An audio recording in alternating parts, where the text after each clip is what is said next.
தள்ளப்பட்டோரை தன்னிடம் சேர்க்கும், தள்ளப்பட்டோரை தன்னிடம் சேர்க்கும்.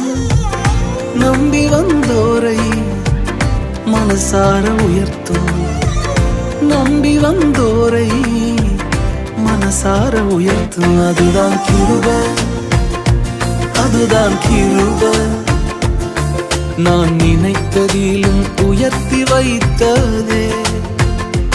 அதுதான் கிருபை, அதுதான் கிருபை. என் ஜீவியத்தின் பாடலானதே.